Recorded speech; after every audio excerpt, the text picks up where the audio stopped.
everybody. Hope you're doing marvelously well. I'm sitting with my friend, Mr. Wayne Miller. How are you? Great. How are you? I'm good. Good. I'm good. We're it's a Friday and it's mid-morning and it's about 105 degrees. It's out of control out there. Yeah, so we turned off all the AC and we got the lights going. So basically, I'm making an excuse that if we progressively start sweating during this interview, We have good reason. We have good reason. Good cause. Yeah. So, well, you're from the Pacific Northwest. Correct. Which would be quite nice this time of year. It is beautiful. It's always green. It rains an unbelievable amount of time, but that's how it's green. Which town? I grew up in Salem, Oregon. So it's about an hour south of Portland, and I always kind of reference that because most people know Portland, and if they didn't, Portlandia came on and let the world know. I can't watch Portlandia because it's actually kind of real. Like, it's not actually a joke. So I kind of lived there and went like, oh man, this is a little too real for me. This is a little too close to home. These are the keys that they use on Pet Sounds? Yeah, exactly. And I'm like, there's actually that guy. It's so good. It's hilarious. It's unbelievably hilarious. Well, there is that guy is actually based on a real person. Oh, okay, yeah, that makes sense. Think about who it might be. Okay, I'll tell you afterwards. Okay. Answers on a postcard, please. Who you think the episode of Portland? I think it's called In the Studio, isn't it? Oh yeah. I have seen bits of that one. Yeah. It's based on a very famous producer, musician. Okay, nice. Answers on a postcard. The trivia of the day. I love it. See if anybody can take a guess down below. So we're here, we're on Selma, the street, and your studio's called Selma. Yeah, I figured why not, you know? Hey. It's an easy name to remember, and I thought, I'm on Selma Avenue, why not? Marvelous. Yeah. Now, you are currently MDing for Christina Perri and Mike Posner. Yep, that's correct, yeah. So I've kind of figured it out now, doing this for a few years. I toured for about 10, 12 years with Christina, with off and on with Mike and different people like that as a bass player and an MD, which was awesome. Loved it. Got to see the world, got to play in like 25 countries, and do that whole thing. And now that I'm here, I've been here for about 2.5 years. I now have 2 kids, so I'm trying to spend time with them and be home, which I love. So the springtime is a lot of MD work, like early in the year, getting everyone ready to go out on the road. And so I spend time in rehearsals doing that and doing Ableton sessions. And then the summer and the fall, I'm here in the studio. Marvelous. So it's kind of my rhythm. That's great. I mean, I presume it's taken some time to get to that place. So that's it was the first, after we finished. It sounded finished. so easy when you said it. Right, yeah. But I know there's a lot of work. Yeah, at the end of the Christina Perri album cycle, it was funny. We were opening for Ed Sheeran, which was fantastic. And we played Gillette Stadium, in Boston. And, we played Gillette Stadium and it was like the end of the tour. It was like, yeah, we've been on the road for, 2 years, whatever. And then we flew back from Boston at like 6 a.m., the next morning. And then I was like, okay, what next?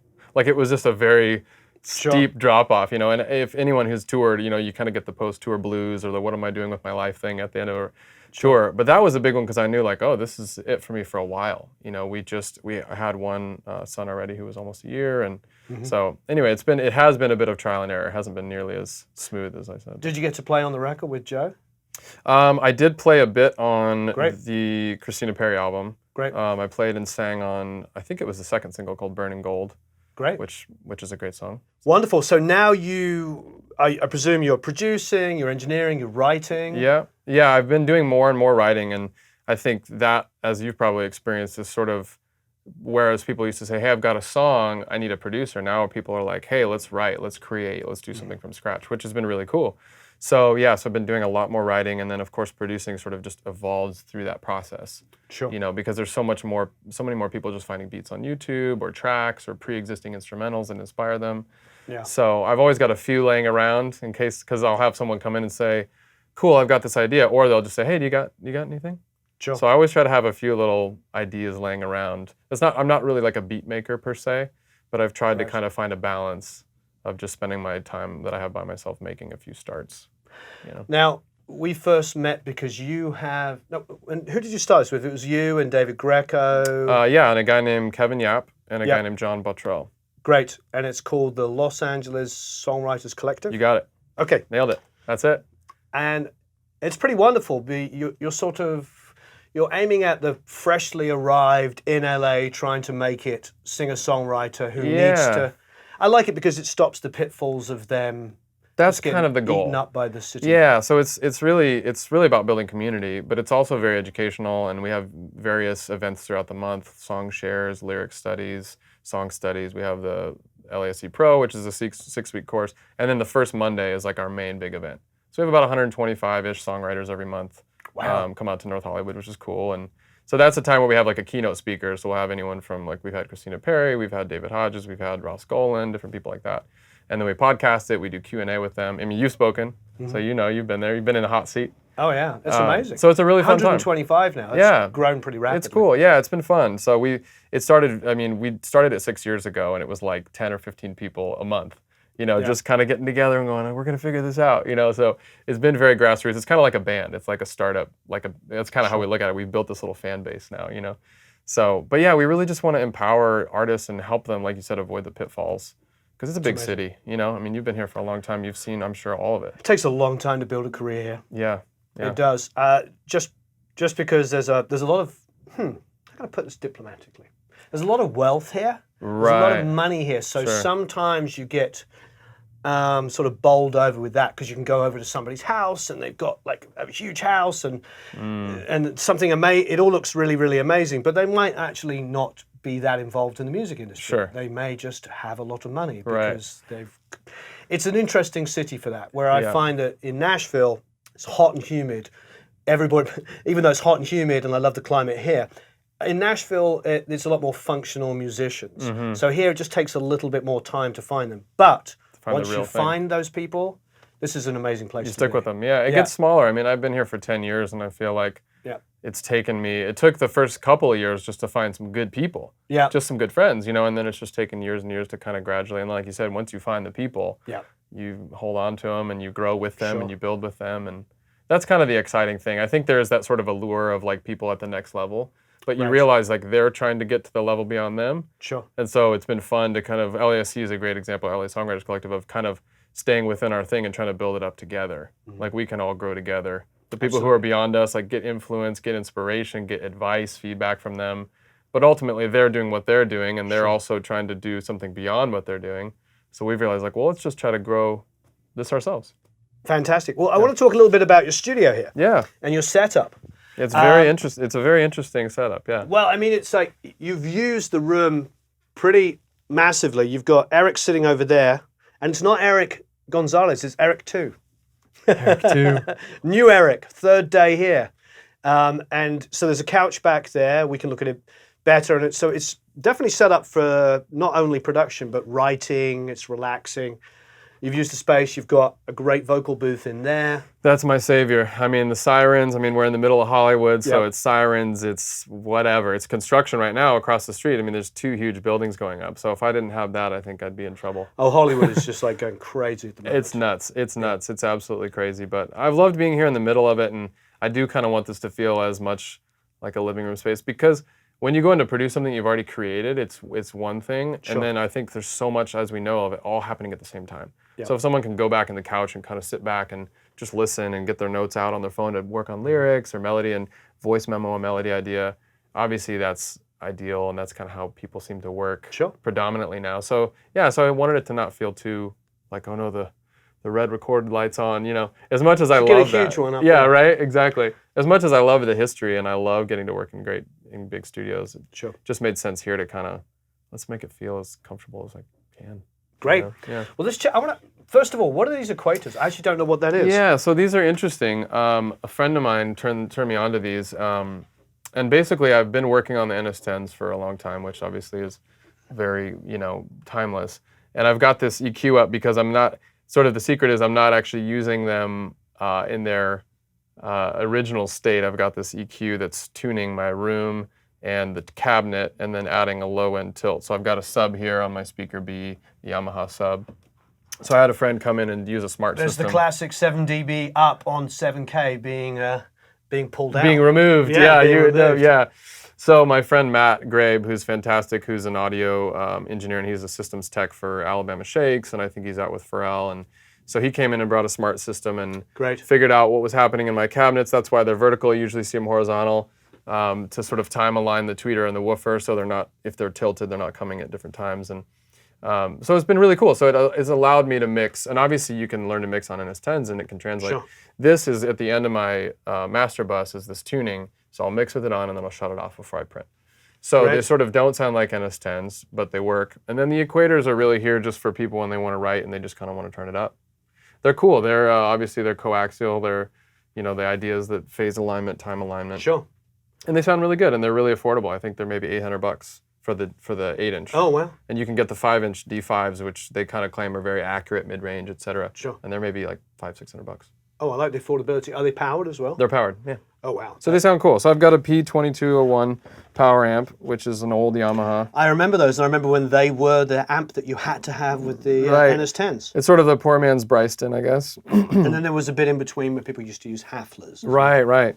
Yeah, so I bought this old thing on eBay, and it made a huge difference. I mean, I think it's sort of not known now that, NS-10s actually sound great with a lot of power. Sure. So that was cool.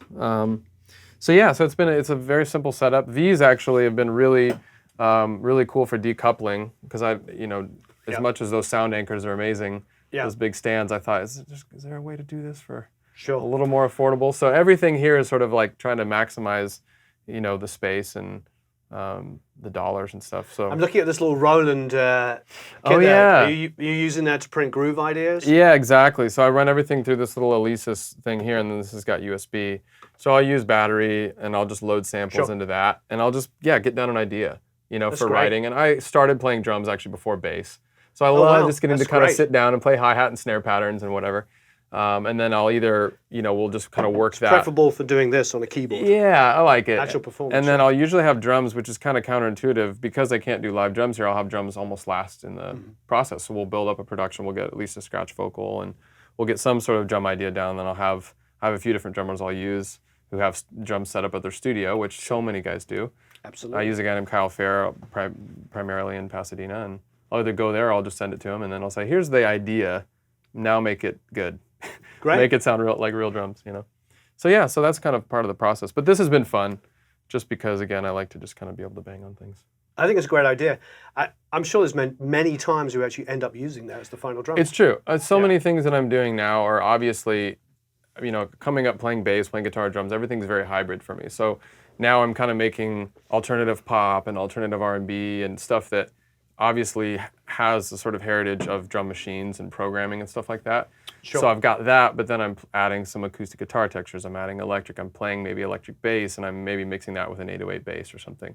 So there's very much like this sort of human feel in there, sort of unquantized, blended with sort of the quantized MIDI drums and synths and stuff like that. So I think it's pretty, normal. No, I agree. But it's fun, and I think it does bring a human element to something. Yeah, that's what's sorely missing from a lot of stuff, like we were talking about earlier.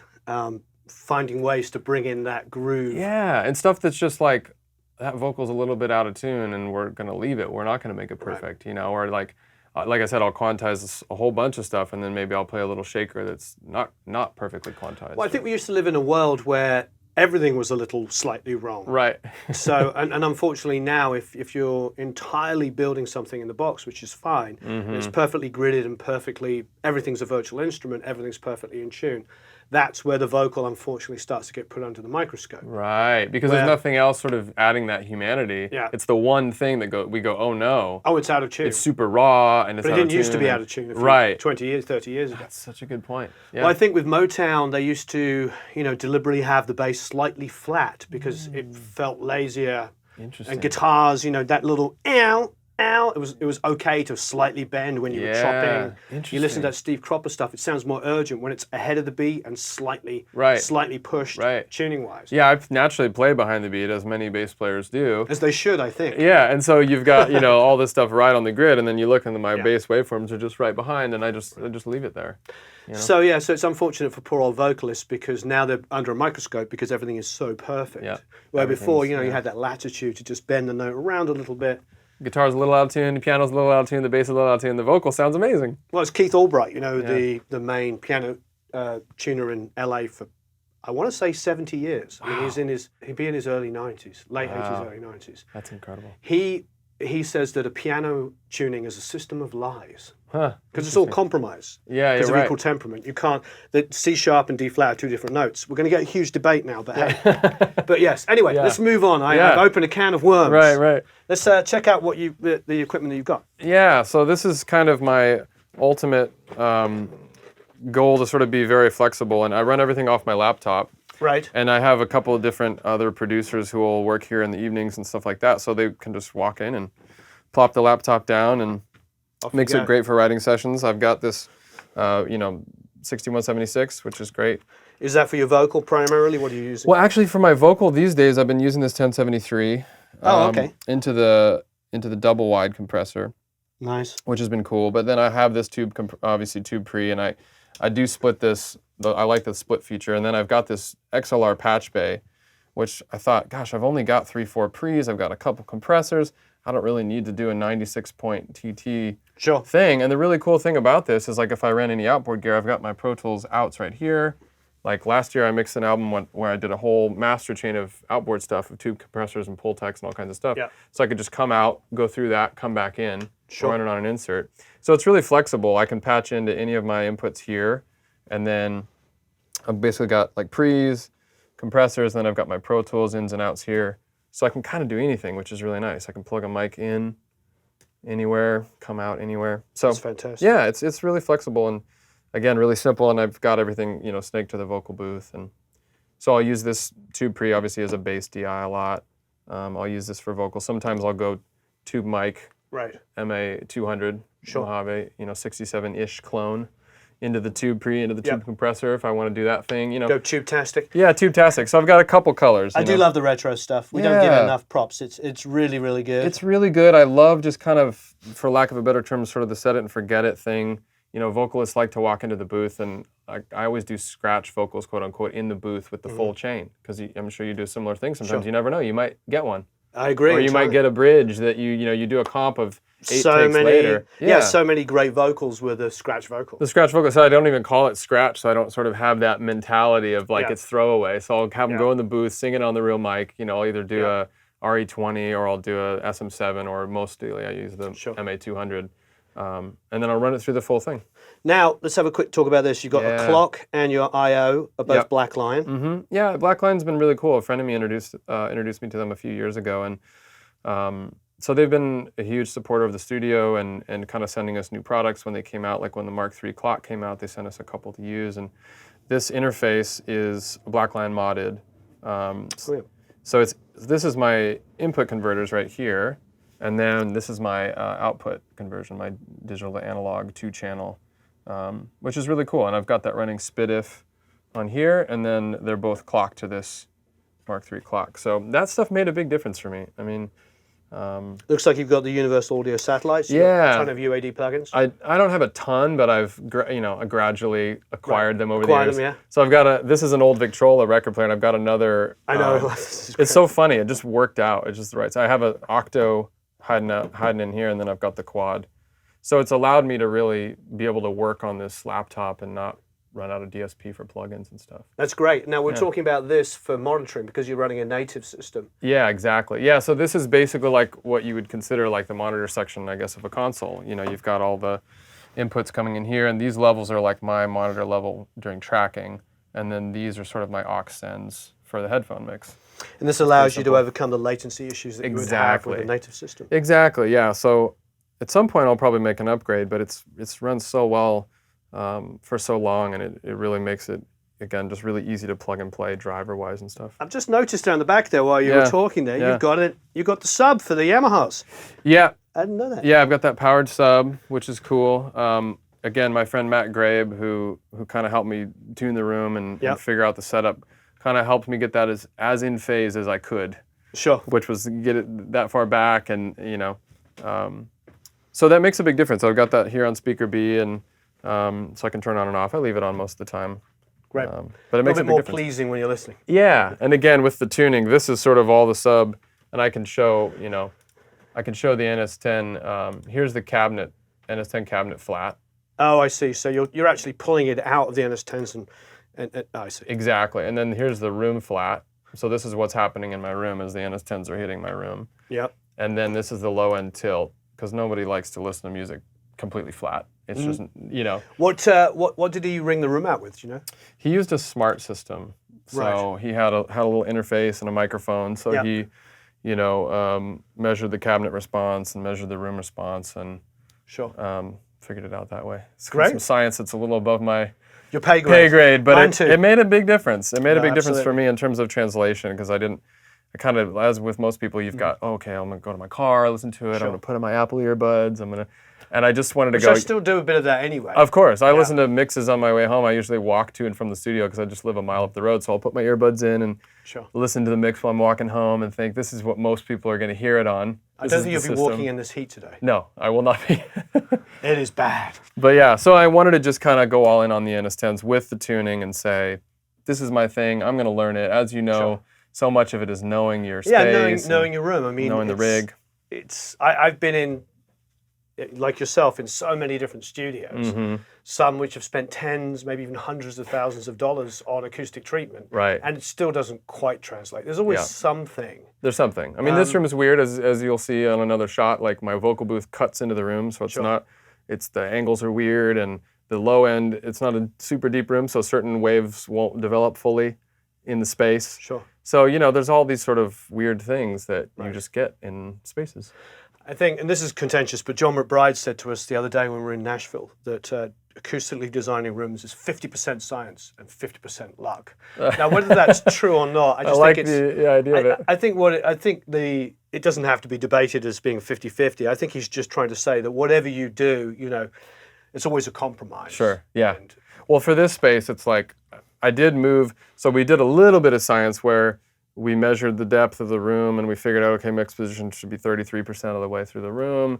The monitors are going to be 25%. They're going to be equal distance from the walls. Just some basic stuff without completely killing the vibe of the space. So I was kind of like, okay, how can I make it sort of functional and comfortable?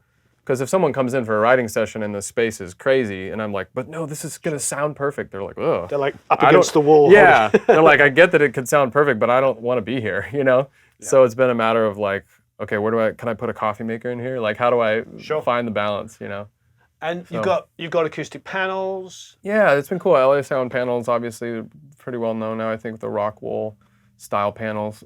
How much are these panels? I think they're maybe $50-$60. Great. Yeah, I got these used through a friend. But yeah, they're pretty effective. Great. Cool. All right, so you got some fun things here. Yeah. You got these little Sony 8-channel mixers are pretty fun. Yeah, they're kind of interesting. I sort of call this vintage corner, because I don't have these currently patched into anything, but they do have a cool sound. They're from the 70s.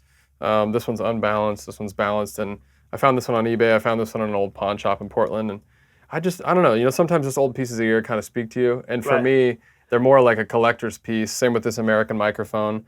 This old tape deck I do use occasionally. I'll mic something up with this Omni mic. Greg Collins has one of these. When we interviewed him, this was his magic drum mic. I know you don't do any drums in here. Yeah. But maybe next time you go to a drum session in the studio, take it. Yeah. I can't remember where he puts it in the room, but it's like his overall kind of trashy, makes the drums sound amazing. Yeah. Okay. Yeah, he was raving on about it. So cool. Oh, that's a fun one. And now you were saying for a second. Yeah, I do use this from time to time. It's kind of fun because it's got like an output on it. So I can use this. This is a little Omni mic.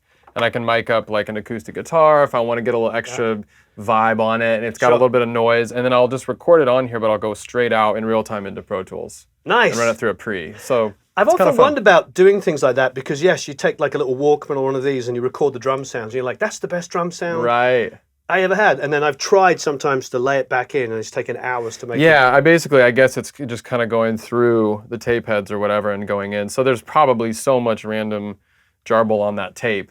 But I just use it to kind of go through, and then I've got it into Pro Tools kind of on the spot, as it were. So. That's great. Yeah. So headphones, I see you got some 770s. Yeah, it's got a little smattering. The Sennheisers, they're a little tight, which is kind of nice for isolation sometimes.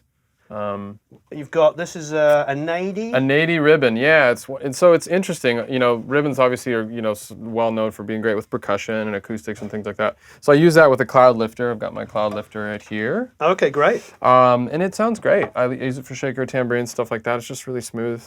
And what is this? So they call it the Havana. And I'll have to look up again the maker. He's in Detroit. And it weighs absolutely nothing. Yeah, and of course you can see why they call it Havana, because it looks like a cigar. I wonder who it is. Is that guy Mesanovic in Detroit? Well, it's, let me see if I've also got this pair of small diaphragm Omnis that he made as well. Oh, wow. And they say SAHE Audio, which I'll have to look up. He calls these little blondies because they have these little kind of blonde grill covers on them. Anyway, so I bought these on tour years ago, and the trumpet player in our project knew this guy. That is, I thought it was just a capsule. Yeah. Well, and apparently he claims that you can run over them with a semi-truck. I mean, you can feel it. It's well built. So they're interesting little mics. They'll get used in rooms or whatever. And my little trick, and this is some sort of my little secret weapon here, is that my hallway out here sounds incredible. So I've got this hallway and I've got this stairwell going down. So I'll put one of these out there, I'll put a 414 out there, and we'll do like claps and stuff in here, mic it out there, you know, a little reverb chamber. So that's really fun. Or we'll do chant vocals in here, etc., and kind of let it leak out there, and it sounds like I've got this big room. I love it. Utilize your space. Which I don't have, but it sounds like it, which is fun. Cool. So let's go through the pedals you have. Yeah, this is really fun for guitar or bass or really anything. Just you've got the AB. You can kind of split it into 3 signals, which is nice. So clean DI, dirty DI, amp, transformer isolation, ground lift, phase reverse. So just a really useful little tool that I'll use, especially for track and bass. I was about to say, do you have this stuff on your pedal board when you're touring? I don't. I actually have a pedal board that's kind of built out with a Aguilar tone hammer and then a SansAmp bass driver DI. What is your main DI you send front of house? I send both usually, but the tone hammer is kind of the clean side, and then I split it and I have like a dirty side. So I'll have a Woolly Mammoth, or I'll have like I have that JMJ Maleco distortion, different things like that. So this is sort of my little smattering of pedals, but I don't really have a lot because usually when guitar players come through, they bring their pedals and stuff like that. Most of these are kind of bass pedals that I've acquired over the years. The PreSonus headphone there. Yeah, it's cool. It's, you know, one thing that I like to be able to do is really just kind of put a mic up or plug in headphones anywhere. So I've got 4 headphone outs here. I've got headphone outs in the booth. I've got 4 more headphone outs here. Sure. So if there's 3, 4 people sitting around and we're just like, hey, let's all sing this part. Right. I can just, hey, everyone grab a pair of headphones. Here we go. Great. You know, so that's been helpful and kind of nice. So it's not like, you know, we just want to be creating quickly. Yeah, absolutely. You know, so it kind of speeds things up, which is nice. Fliptop. Yeah, I think it's a 64. Beautiful. I just had it serviced and they replaced some tubes and stuff like that, and it sounds, you know, fantastic. It's a kind of a staple for a reason, obviously, and it sounds great recorded. And are you using these headphones for mixing? Because I see I will take those on the road if I'm ever on the road in a hotel situation. I'll use those. Sennheiser HD600s, yeah. Great. So the cool thing about this Black Lion piece that we showed a little bit earlier that we talked about is it can be run SPDIF, but it can also be run on like an ADAT cable, which many people probably know. These MacBook Pros, and I'm sure they still have it. Also, the 1/8" out is also a digital out. So there's a little like Toslink adapter that goes on the end of the ADAT light pipe, and it goes right into that. So I can literally take my iLok, this, and that, and those headphones.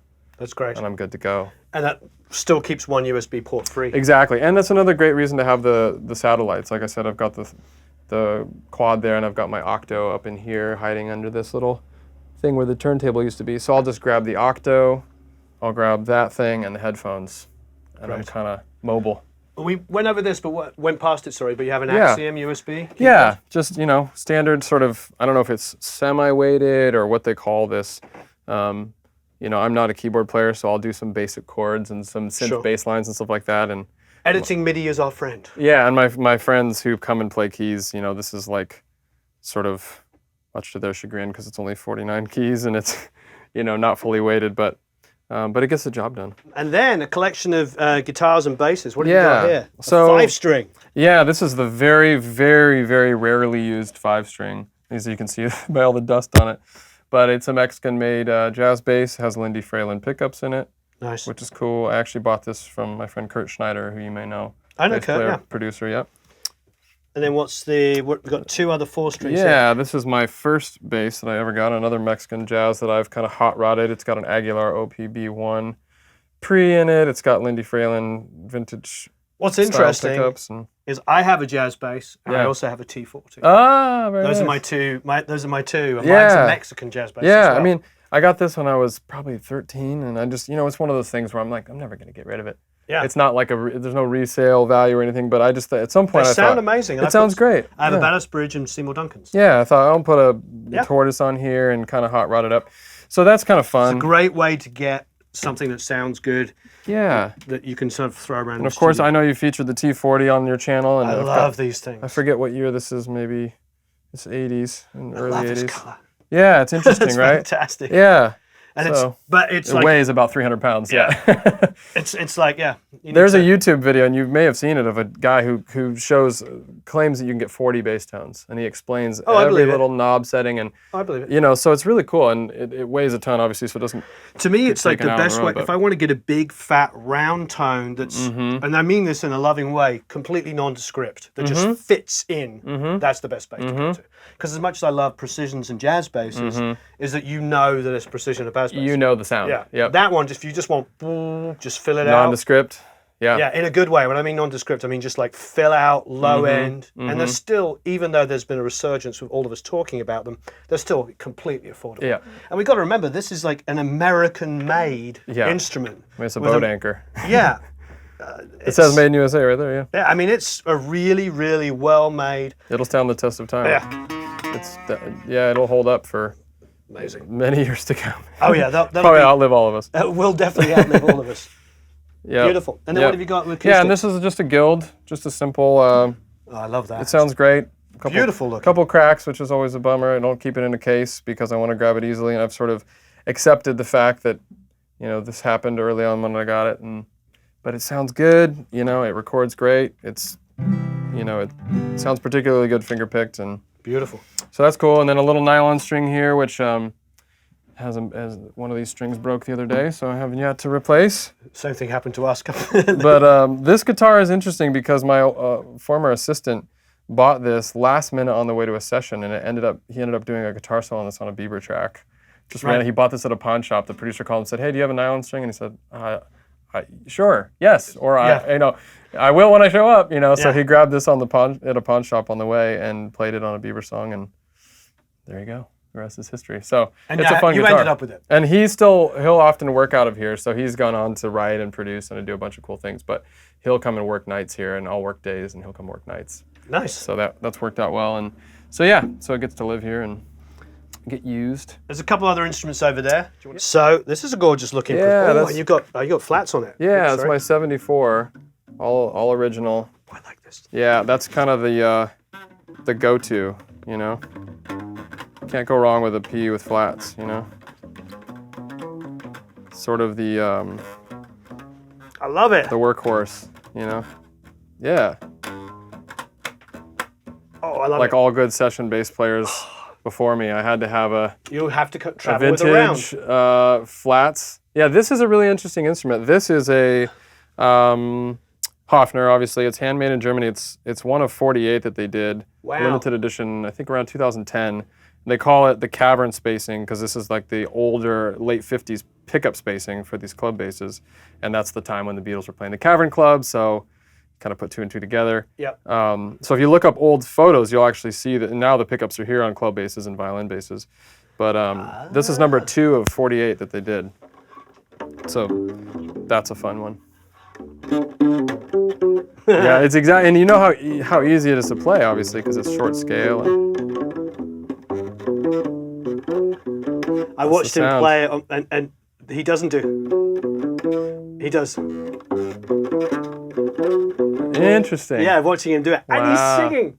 So he's jumping around like this, and he's singing. That guy is just a machine. Yeah. At 70 whatever years old.